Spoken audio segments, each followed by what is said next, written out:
Liam, someone you love very much is about to die. Could you please introduce us to your character? My name is Hallandil Fang. Hal. I am a older, dark-haired with streaks of white orc gentleman. Dressed in fairly fine but not ostentatious clothing. And has smile lines at the eyes from a life well lived. Trying in this moment to hold on to the spirit that has buoyed him through his life. Maybe not doing as well as he'd like to in this moment. You're my hero. And his eyes dart up to the sky. I'd like you to make an insight check for me.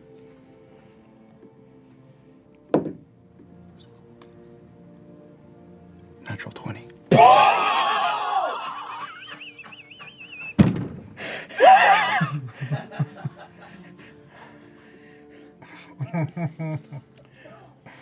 In this moment,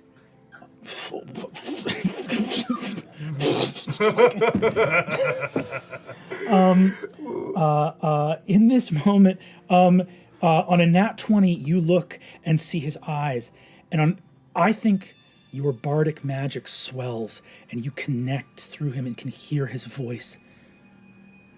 He looks up and you see reflected in his eyes, distant. You can't see it from where you are in the crowd looking up. All of the people of Dolmaki are gathered here in this place. Skyboxes filled with nobles looking out over balconies from the higher level near the shoulders of the mighty statues. You look and see, he sees something in the sky, and his face changes. There's panic. On a nat 20, the residue of Azune's message cantrip comes to you, and I will allow you to speak mentally to your brother in this moment on that nat 20 as he looks out and sees something and panics. He goes, no.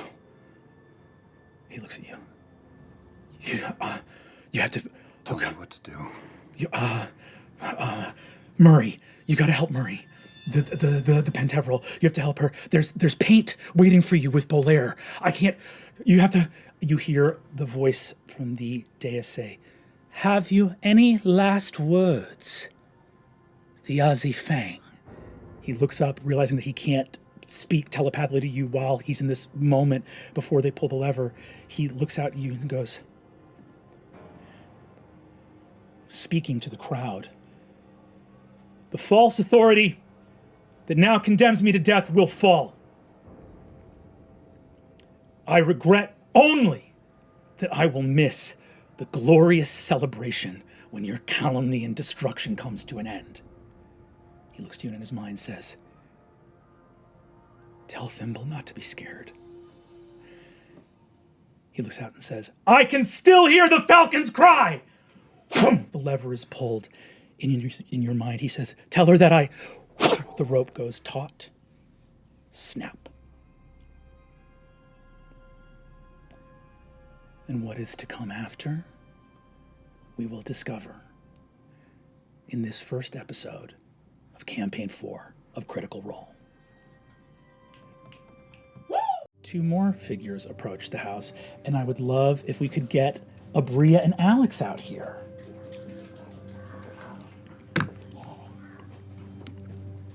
Welcome, Aabria and Alex! Hello. Creepy. For the audience at home, there's so many people so close to where I am right now. We're being so quiet, actually. Trying so hard. We're doing so good. Outside of the Fang home, two figures walk up the cobblestone street, heading up the hill. Aabria, would you please describe your character for us? Taisha is She's tall for an orc, 6'4", sort of desaturated green skin, curly, long, dark hair. It's beginning to show the signs of graying, but her druidic connection means that the age of her is being lost in her face. She's already started slowing down, so she appears in her mid to late 30s. Her eyes, the scleras and pupils are black, but her irises are silver with like a ring of red, and on her hands, her fingers go red and black at the tip. She is Aloy, a family that means something in this city, and she wears those colors, blood and the soot and scale of smiths. And she swishes up the street in fine clothes, but doesn't even seem to be aware of her presence and her presence as she speaks with her companion in hushed and panicked tones about what went wrong. Who was supposed to... We just need to figure out what happened. He was supposed to be there. It was supposed to... I don't know. Alex, who do we see speaking in this moment? You see a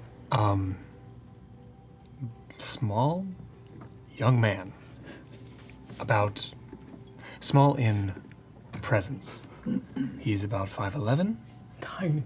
He is thin, with dark hair and light olive skin and bright green eyes, and wearing dark,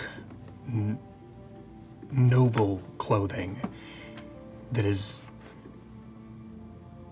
clean but worn, and with an array of implements around his belt and a book strapped to his leg. And he is glassy-eyed. He is just staring and not blinking. And with him is a small, white and other colors fox. Her companion, Travis, would you describe your character for us? Yeah, you see a very tall, very powerfully built lion man. Dark silver fur coming down from his head onto his shoulders. He has a golden breastplate and adornments that would match his station as a vanguard marshal. Purple vestments and a shield on his back as well, with a cape flowing behind him and his feet, of course, uncovered, as is custom for our kind.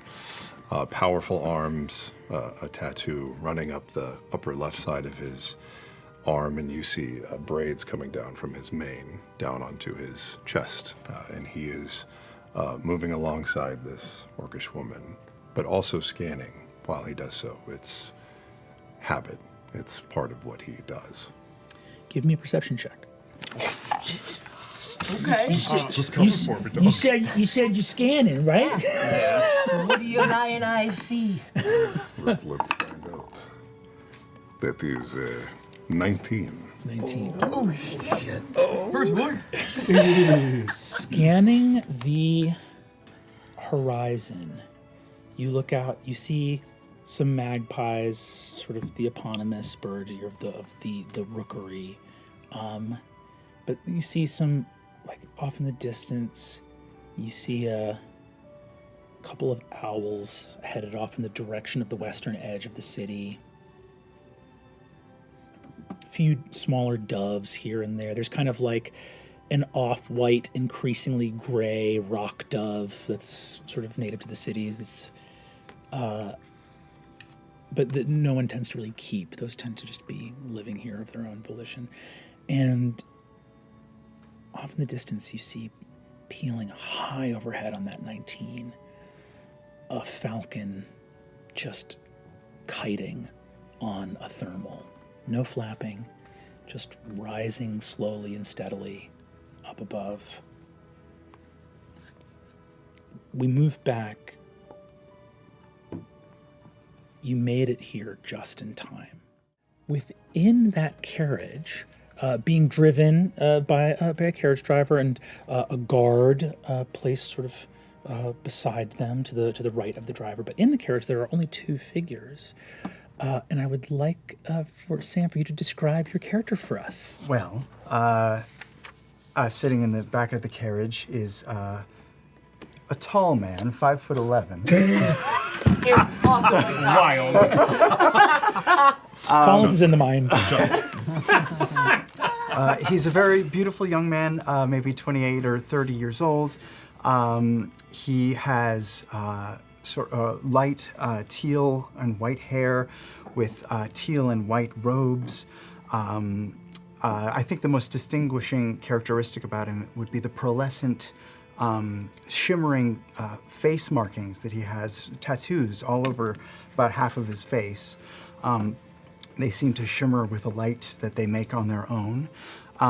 He is clutching very hard and sort of fingering nervously a cane that he carries with the symbol of the Candescent Creed on the top of it. And he's got a lot of sweat on his upper brow right now, sort of rocking back and forth. I mean, I've just never seen a real dead body like that before. And it was just sort of hanging there, all sort of, the color drained out of him, and it was very, I'm going to need a drink as soon as we get there, all right? Whitney, could you please describe to whom this gentleman is speaking? Yeah, okay. People tend to smell her before they see her. Oh, shit. Think of like a warm chocolate chip cookie laced with a little bit of sulfur. It's animalic, it's musky, a bit acrid, but with like a creamy sweetness that doesn't make it so unpleasant. It's interesting, and it sticks around. She's beautiful, of course. She's got bubblegum colored skin, white hair, blunt bangs that are sort of haphazardly tucked behind a veil, a bunch sticking out. She's got yellow goat's eyes, soft goat's ears, and she's got a silver arrow piercing through one of them, and of course, a forked tongue.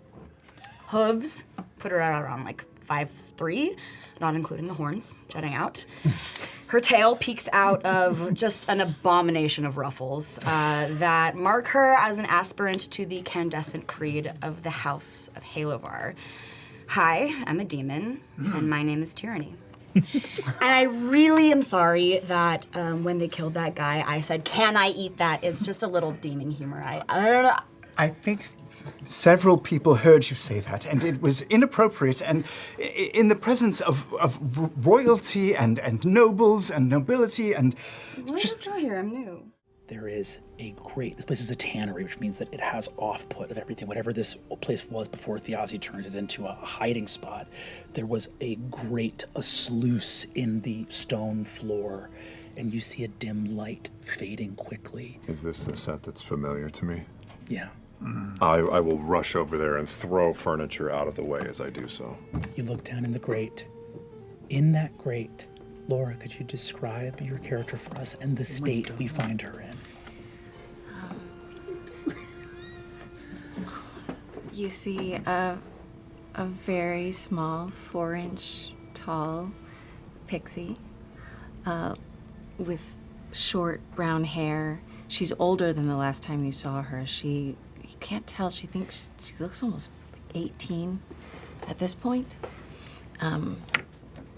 She's in her clothes are a bit tattered now, that dark green. Her wings, which are normally a bright spring green, are almost muted at this point, and the wing is a little bent, and she's unconscious and askew on the ground. Her two swords, the needles, have scattered away from her grasp.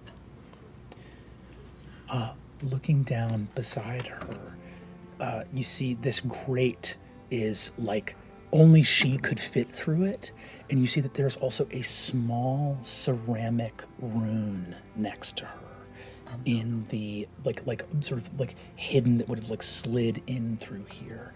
But you see Thimble, your old friend, Thiazi's partner in all things. Laura, Is she there?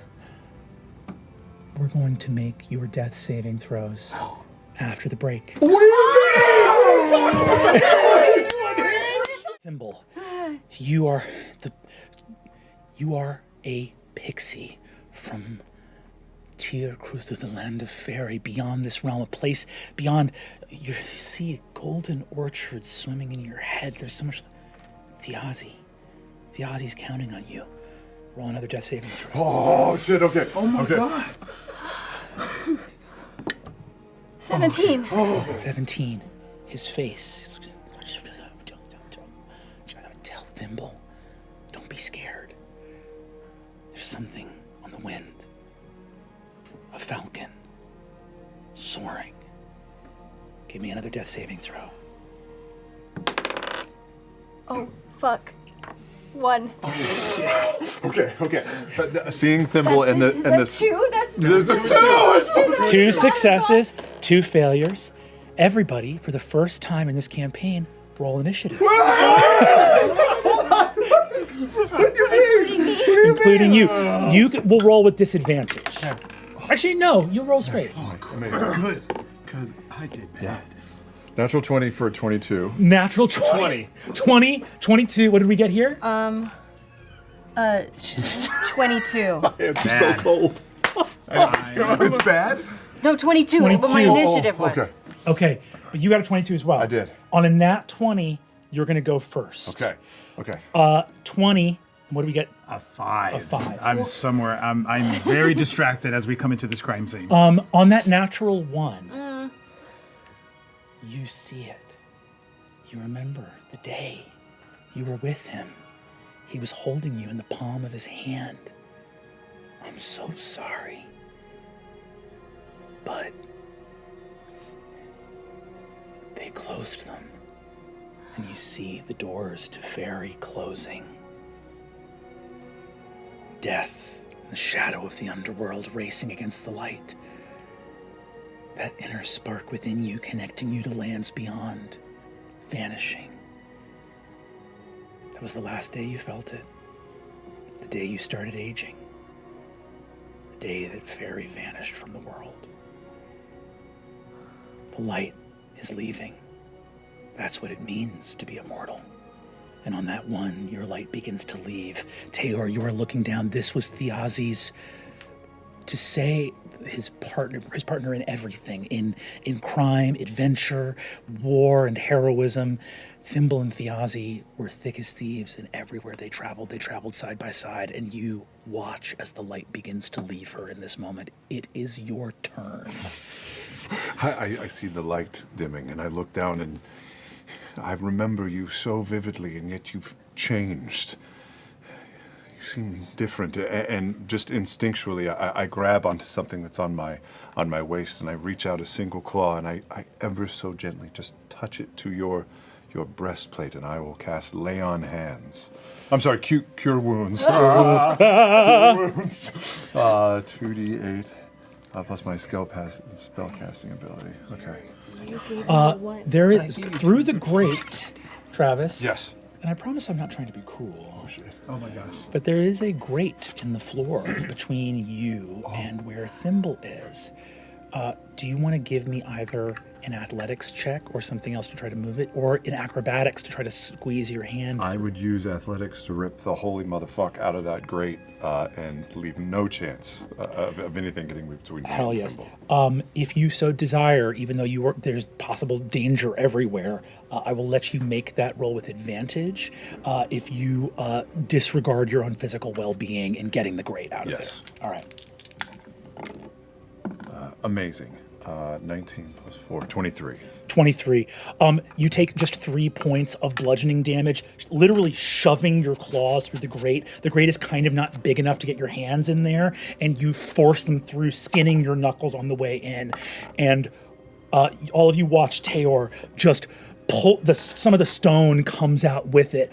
Boom! As part of your movement, as like your object interaction to just get this thing out of there. Cast Cure Wounds for me, my friend. Hold, Thimble, hold. And you'll see just a little bit of divine radiance extend down his silvery gray forearm, down to the claw, and into your chest, and you heal 13 points. Thimble. The light is leaving until suddenly the sun is rising. It's warm again. You look up, but this is a dream that it will hurt to leave, for the waking world holds no joy for you as you regain consciousness. Easy, little one. Hi, Thimble. What are you... And I look next to me and I see the glyph. I have to get to Thiazi. I have to get this on Thiazi. Wait, take it slow. You're with friends. Thimble, What are you doing here? it's done. It's done. What do you mean it's done? What do you mean it's done? It's done. It didn't work. I'm sorry. And the disguise self melts. Charactes. Sorry. It doesn't work.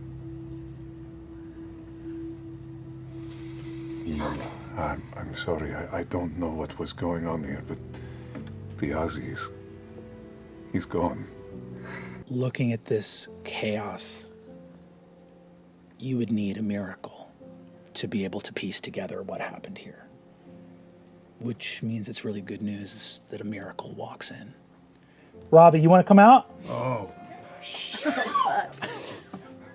I need a Kleenex. There's somewhere. Robbie! We have Kleenex back in the blue. I didn't bring Kleenex. Go get one.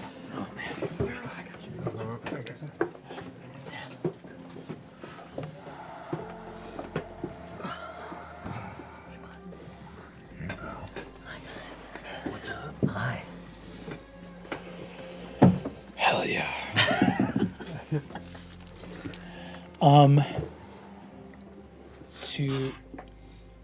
To Octus. All of you, I have all of your passive perceptions in front of me. A ghost appears in the doorway. Octus. You don't recognize figure, but Thimble, Teor, and Azune all do. Robbie, you want to go ahead and describe your character for us? Yeah. You see a human man. Is he tall? Coward. He is so tall. He actually is an imposing figure. He's older. I'd say in his mid-40s or so. But it's tough to tell because he's lived a hard life, a weathered life from the very beginning. You see a man at the waning peak of his physical ability, but he was definitely there and very, very capable. He's 6'4", 220 pounds. He's carved out of the oak that he lives among. Cadigan Vale is has a cowl and hood over his head, and monochrome. Everything on him feels scavenged but purposeful, high quality and cared for, but wild and raw. And the things that he wears represents who he is on the inside as well. He is he's a wild man in a place that he shouldn't be. And as he sort of appears in the doorway in this imposing figure, he stumbles just a little bit. That aura goes away, and as he stumbles, he leans against the door, and you can tell, he's been drinking. Yeah. And that takes away, it diminishes him and the sort of aura that he's putting out. But he recovers quickly and does his best to make a joke and says, I thought this was going to be a funeral, not a reunion. But hold on, but wait a minute. Who you want? Well, because we have everyone at the funeral, but as I said the name, we should have its holder. Taliesin Jaffe, would you come out and join us, please? Yeah! Hello. Sit on our side. So here, take this guy here. Yeah. Almost spilled my drink. Sorry. That's okay. So many things. Oh, you can run. Wow. Beautiful. This is crazy. Lovely. That was great. Incredible.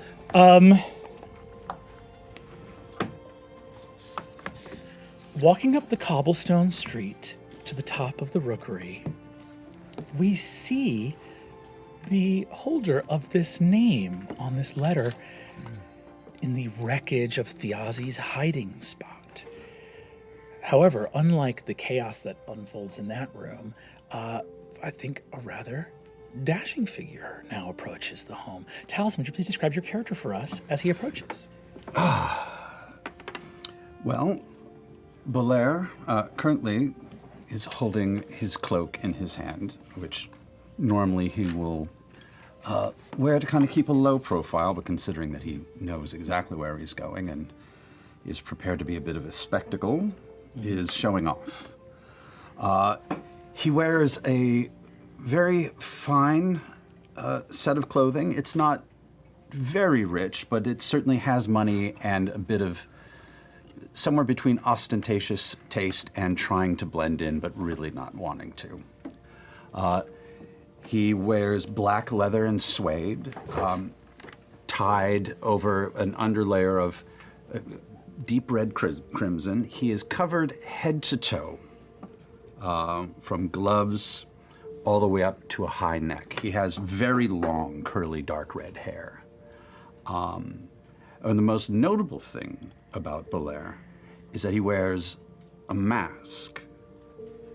And this mask is a gray clay with dark gray, almost black lips, and very, very large, empty pools of blackness where each eye should be, with a cut to indicate possibly tears that run down the face. Deep within these black pools, you can see tiny blue reflected lights, almost like a cat hiding in a shadow at night. And that's what blinks instead of the mask, deep, deep within. This would be even more disturbing as he approaches the door. The mask itself sighs and moves just like a real face. Matthew Mercer, do you want to come join us? Thought we got rid of Matt. You could only hope. Clean cup. Yep. Slide. Don't forget to execute one more. Yep. Thank you. Hi, Matt. Hello, everybody. Hi. Let's go. Wait, what was his vibe coming in? We're about to find out, because we're about to find out what his vibe was immediately prior to coming in. A gleaming green and golden carriage, baroque and wrought all throughout, stylized and gilded, borne forward by a team of 4 snow-white horses, glides up the street. Carriage of the sundered house of Royce. Seated in the back, a grieving widow, in years only of some 40-odd, and her gorgeous, gleaming green gown, bedecked with jewels, tears streaming down her face as she stares ahead, shattered. She holds in her hand a wedding ring, one she has not worn on her hand in many years, but has never let stray beyond her person. To her left, one of her oldest childhood friends. Matt, would you please describe your character? Yes. You see a human man just about to crest into his 30s,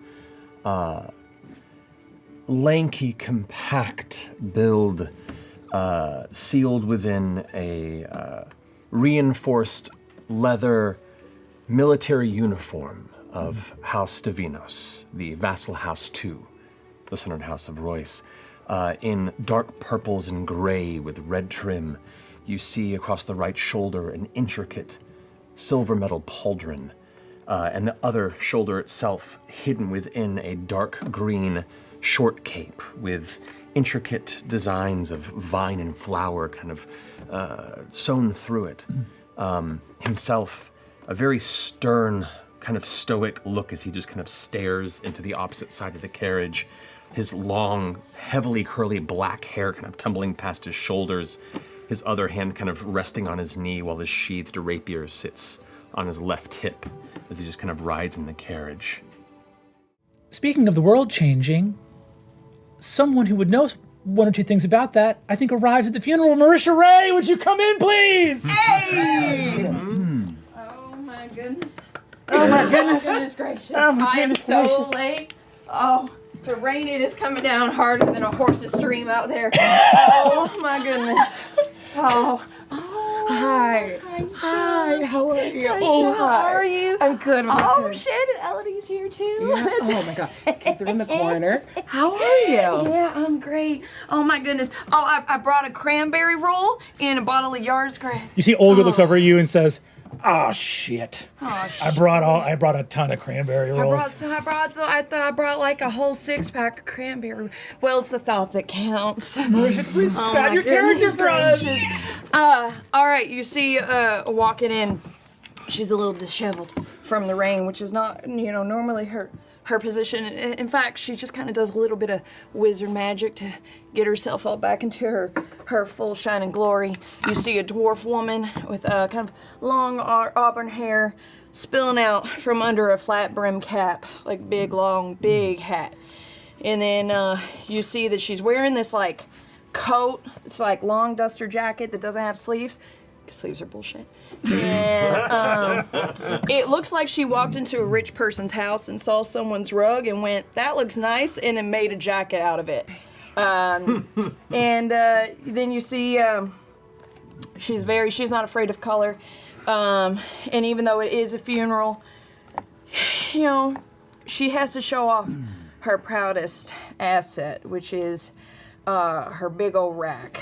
And as she likes to say, lanterns are lit, so are the tits. Let's go. So she loves a good party. She loves a good funeral. There's just something about her, even though she's very put together. Oh, and you can see she's got a little bit of a chin strap that is perfectly braided. And her nails are did, they are shining, and then you see on the tip of her index finger, she's got what looks like a press-on, but when you look a little bit closer, it's like the tip of an ink pen. It's like a quill. So yeah, she's here, and she looks very put together, but also there's just something about her that's a little grimy, a little greasy. I'm thankful to be 6'4". That is a good angle. Hey, girl, hey. Yeah, hey. Hi. The well-adorned and well-remembered and well-beloved body of Thiazi, here in this warm hearth, surrounded by the chattering voices of his family and his friends and all those whose lives he's touched. I can hear the gentle, occasional sobs and stutters of my dear friend, Lady Arnessa, and just quietly look down upon him.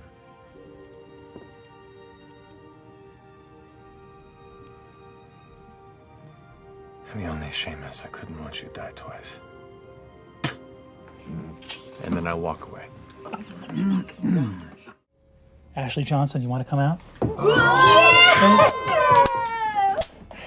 I bet it's super chill. Yeah. Probably. Sup, bro? Yeah.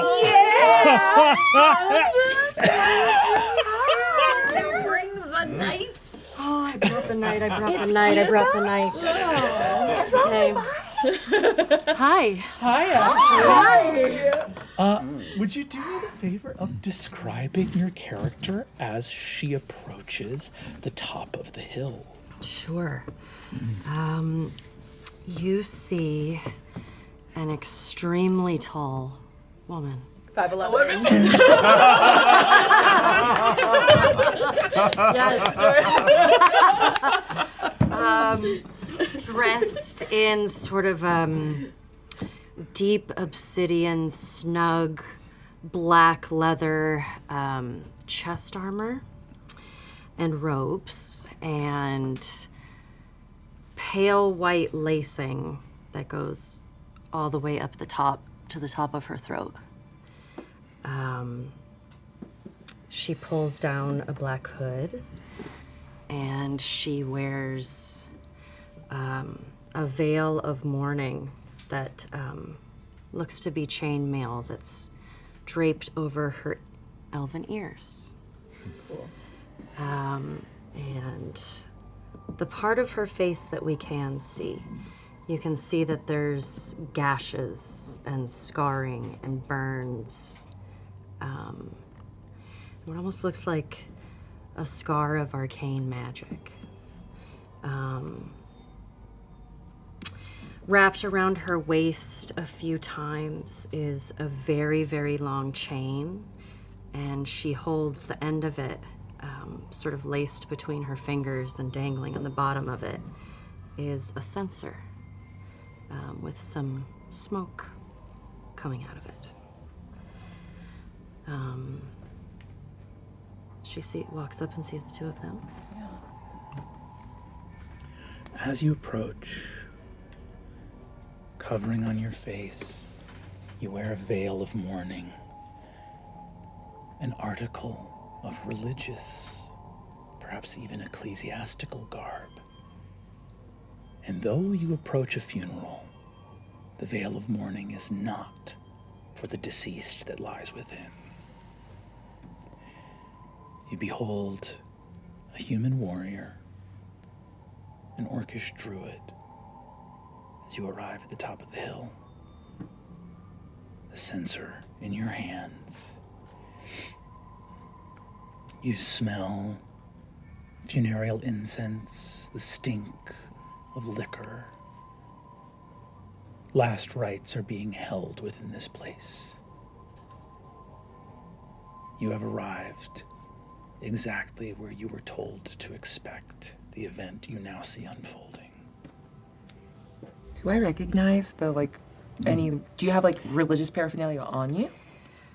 Not that you can see. It is she's just wearing pure black, minus her white lacing, and there's not really any religious symbols on her whatsoever. Are you here to mourn the Aussie thing? I walk straight inside. So other than reminding me that no good deed goes unpunished, what would it take to get you to leave these people alone? They don't have what you're looking for, clearly. How do you know that? Because I know them. And they wouldn't be this contained if they did. At best, if they do have it, they don't know what it is. They wouldn't be able to find it for you. Do you know where the little one is? Which little one? Oh my God! Where is Thimble? Thimble. Thimble. As you say Thimble's name, upstairs, Hal and Taisha, the silver box flies open. On the desk, shattered ceramic, black clay, hidden in the box, begins to move together into the shape of a mask, much like the one downstairs on Valaire's face. Ty? Hi.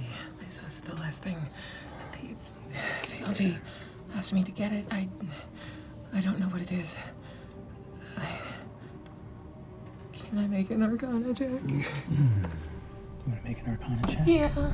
No, I don't like You'll this be at able to all. make an Arcana check at what you now see shaking across the inner workings of the box, black velvet and black clay, coming together swiftly because you spoke the name of a little fairy.